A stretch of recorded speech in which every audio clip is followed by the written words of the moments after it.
Bonjour, je suis Didier Lambert, le fondateur de la plateforme Optique, une plateforme de veille et d'information dans le domaine des communications unifiées, de la collaboration et de l'expérience client.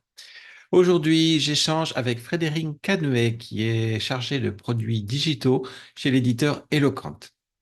Bonjour Frédéric, comment vas-tu? Bonjour Didier, merci de m'inviter, c'est très gentil.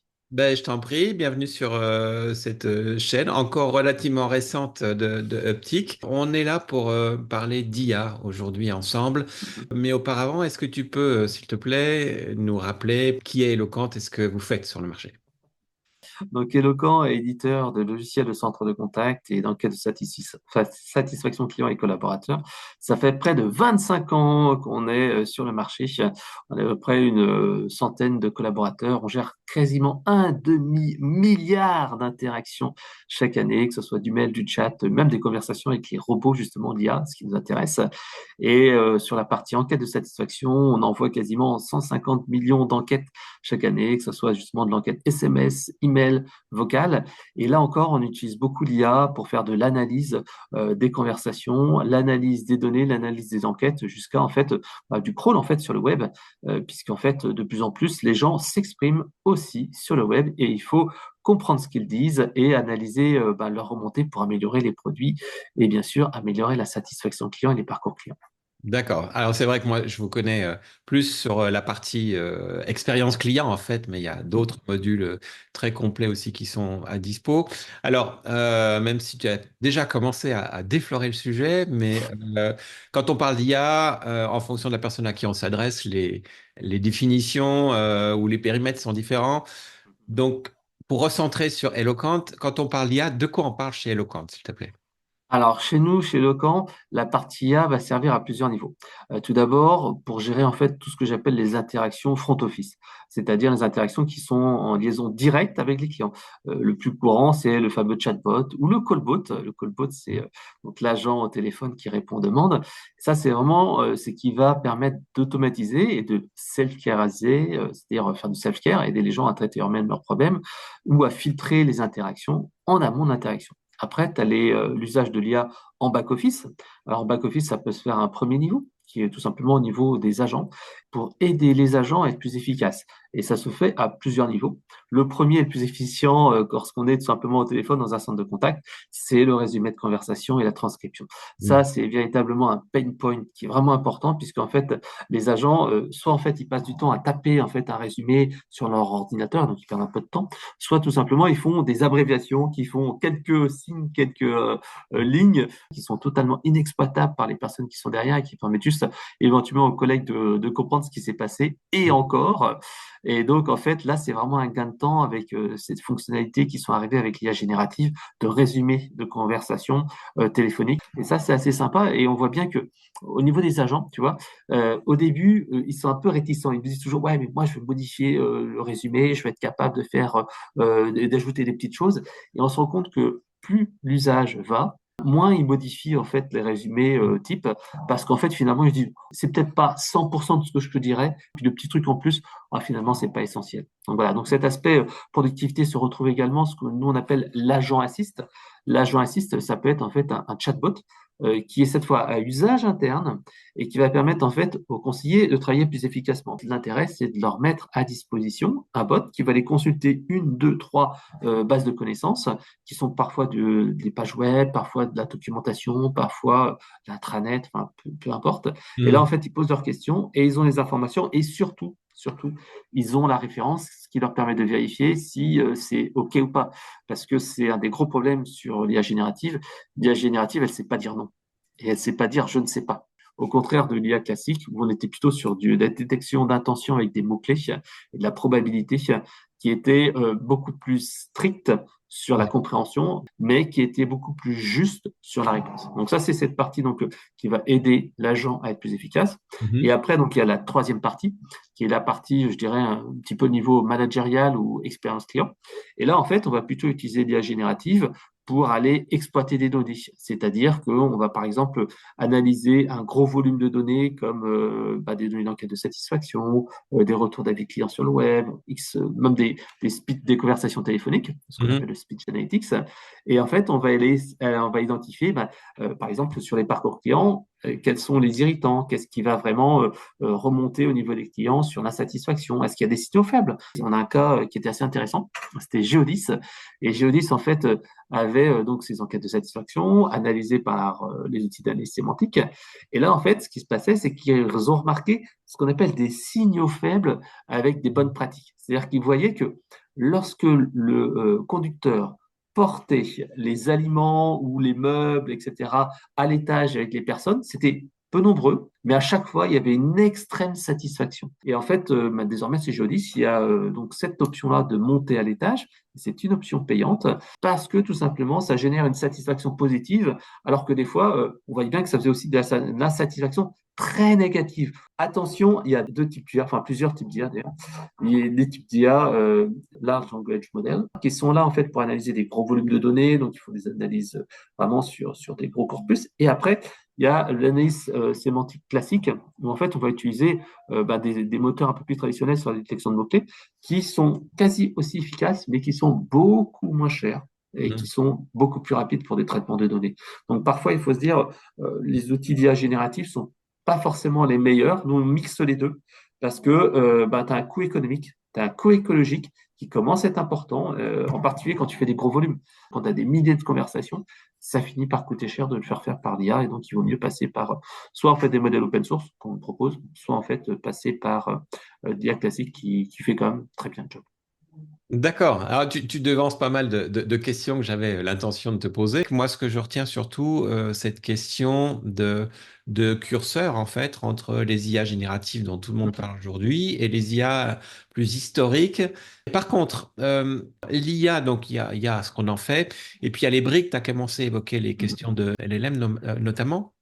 Ces IA-là utilisées par Eloquent, est-ce que ce sont des IA maison ou est-ce que vous travaillez avec des partenaires? Comment vous fonctionnez, Eloquent, sur ces sujets-là? En fait, c'est assez simple.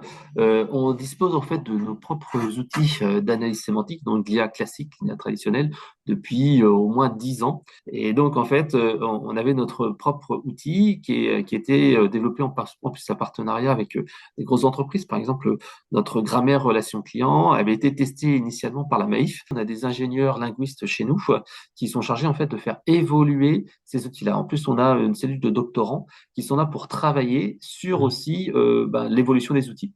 Donc, c'est ce qu'on est en train de faire actuellement. Donc, intégrer les outils d'IA génératif classiques, donc du Mistral, du Llama, etc. Et nous, ce Hmm. qu'on fait, c'est qu'on essaye de benchmarker les outils pour trouver le meilleur modèle pour le meilleur usage. Un exemple très concret, un vieux modèle d'IA classique comme Caldi, qui en fait permet de transcrire la voix en texte, est très adapté pour du temps réel. Mais en fait, c'est vrai qu'il n'a pas cette puissance de l'IA générative qui s'adapte avec un corpus qui est très large et qui permet de détecter plus de mots-clés. Dans ces cas-là, parfois, il vaut mieux utiliser des outils plus modernes, qui utilisent les large language models, comme par exemple Whisper, qui est un outil qui est beaucoup plus simple à paramétrer, puisque c'est un petit peu la grosse différence entre l'IA classique et l'IA générative. L'IA classique, il fallait vraiment rentrer toutes les informations, et c'est vrai que c'était donc, grosso modo, tu as réduit allez, quasiment de moitié, en fait, le tarif de mise en place d'un chatbot. Mais pourtant, comme tu le disais, ce n'est pas quelque chose qu'on a totalement oublié. Parce qu'en fait, à un moment donné, des fois, tu veux que le chatbot réponde exactement telle réponse pour telle demande. S'il te dit, tiens, je veux faire un suivi de commande, tu ne vas pas le demander à l'IA générative. Tu vas mettre un petit bouton dans le chatbot et tu vas dire, je veux faire un suivi de colis. Tu vas lui demander d'écrire le numéro de colis, tu vas faire un appel API et ça revient. Donc en Hmm. fait, c'est important de se dire que les deux sont complémentaires. En t'écoutant, on voit qu'on est vraiment en plein dans ce monde de l'ego, j'allais dire, hein, de plus en plus sur toutes ces plateformes de communication d'entreprise au sens très large, où des fonctionnalités arrivent par des briques qui vont venir s'agréger à un existant ou compléter un existant fonctionnellement parlant. Ouais. Euh, et Et c'est surtout, ce qu'on essaye, c'est d'avoir des modèles qui soient le plus RGPD compliant. Parce qu'en fait, c'est vrai que on est certifié ISO 27001, 27701, et les gens me disent toujours, mais si j'envoie des données à ChatGPT, est-ce que mes données vont être vraiment protégées? Donc, c'est pour ça qu'on essaye d'avoir des modèles qui sont plus, comment dire, RGPD friendly, ou alors qui sont installés sur nos propres serveurs dans nos infrastructures cloud. Et ça nous permet d'offrir une sécurité aux clients. Et ça, Je trouve que c'est quelque chose qui est rassurant. Tu parles de déploiement.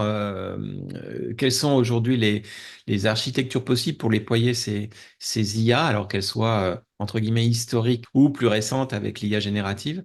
C'est quoi les architectures possibles entre le sur-site, le full cloud?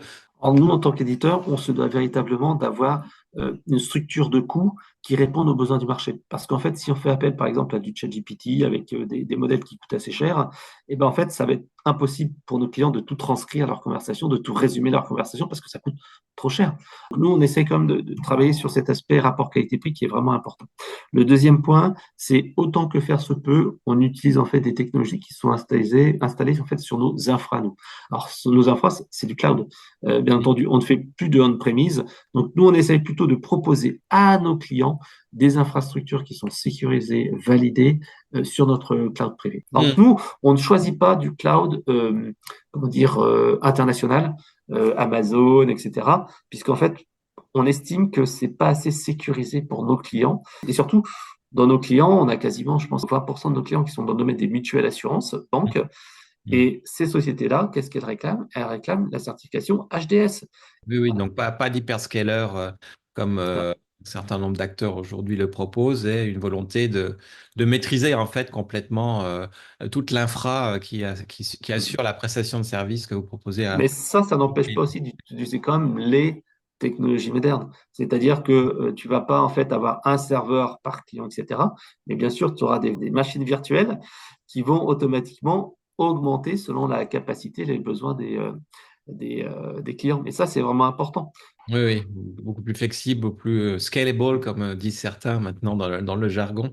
Ok, je regarde le compteur, je vois que le temps passe vite. Je voulais te poser deux autres questions, alors qui sortent un petit peu de la plateforme en elle-même, des prestations et des fonctionnalités qui sont proposées, mais plus par rapport aux personnes, notamment les consultants en cabinet de conseil. Quel est selon toi, ou quels sont selon toi, les impacts de ces nouvelles briques d'IA? Alors là, c'est vrai que je pense plus aux IA génératives qui sont plus récentes, mais la question peut être étendue aux solutions historiques que vous utilisez chez Eloquent. Donc, par rapport aux consultants, quel est l'impact en termes d'accompagnement de leurs propres clients? Alors, moi, je dis toujours que c'est pas l'IA qui va remplacer les personnes, mais c'est les personnes qui savent utiliser l'IA qui vont remplacer ceux qui ne le savent pas Hmm. l'utiliser correctement. Et donc, en fait, moi, ce que j'invite à faire auprès des consultants, c'est véritablement de monter en compétence sur l'IA et de se former.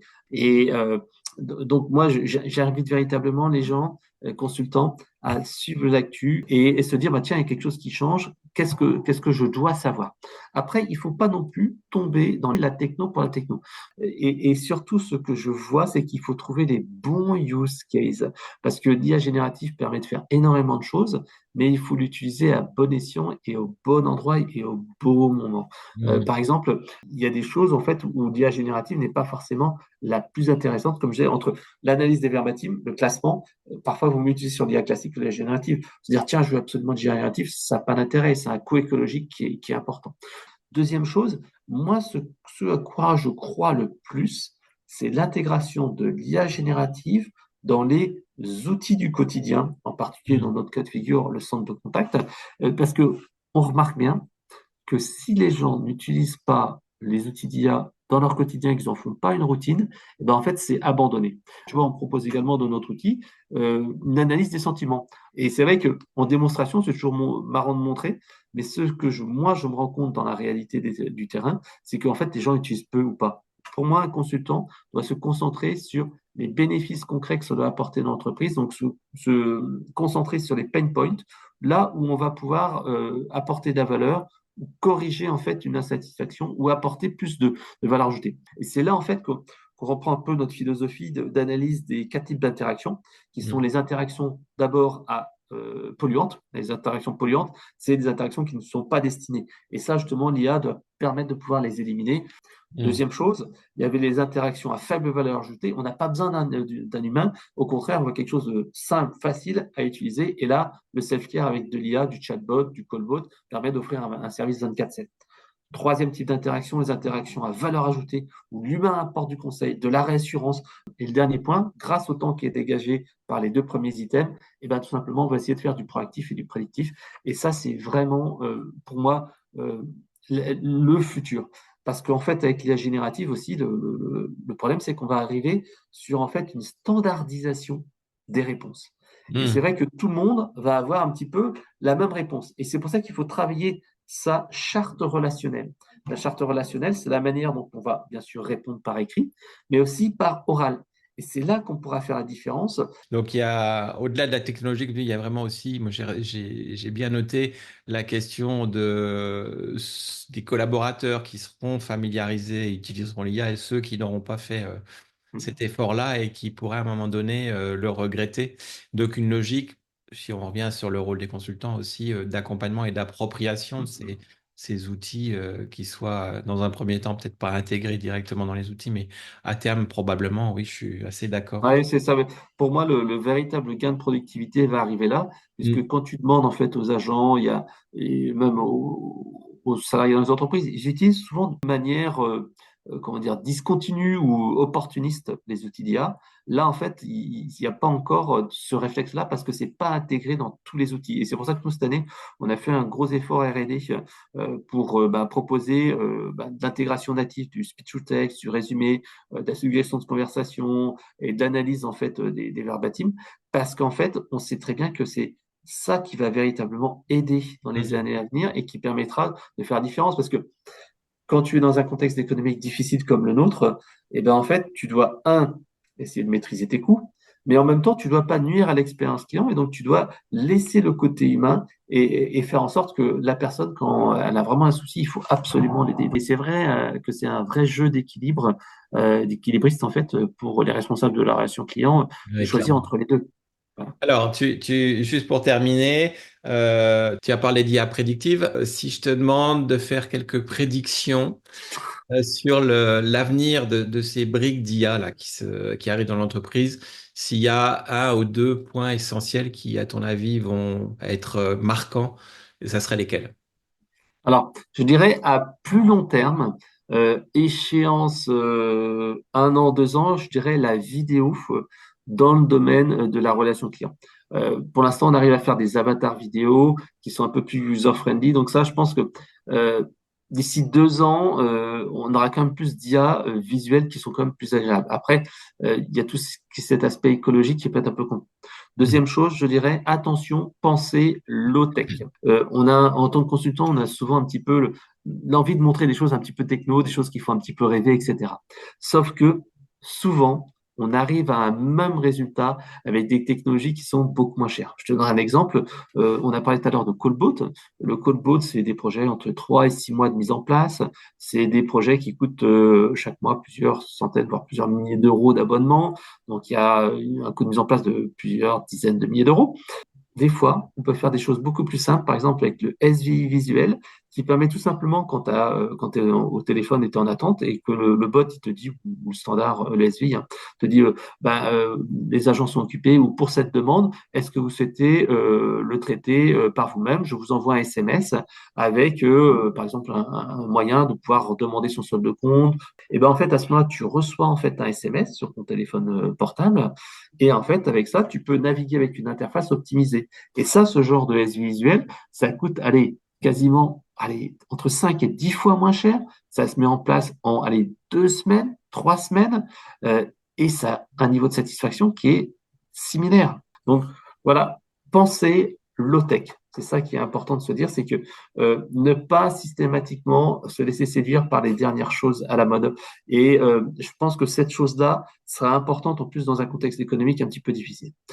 L'autre point, je dirais que l'intégration de l'IA dans les outils va permettre d'augmenter son usage. On va vers de l'IA pervasive, en fait, comme disait en son temps un autre acteur du domaine. Bah oui, oui, c'est ça qui va changer les choses parce que, encore une fois, c'est l'effort. Nous, on Ouais. parle aussi d'employé effort score et c'est ça aussi qu'il faut mettre en avant, c'est que l'humain doit avoir également un rôle essentiel. Plus il Mm. y aura de l'IA, plus il faudra mettre de l'intelligence humaine. Et c'est pour ça que je pense que ce duo humain Et l'intelligence artificielle, c'est ce qui fonctionnera le mieux. Ok, eh ben, écoute, on va rester sur ça. Plus il y aura d'IA, plus il y aura d'humains. Ça me va bien comme conclusion. Donc, merci beaucoup. Et puis, ben, écoute, j'espère qu'on se croisera dans la vraie vie très, très prochainement. À bientôt, Didier. Au revoir.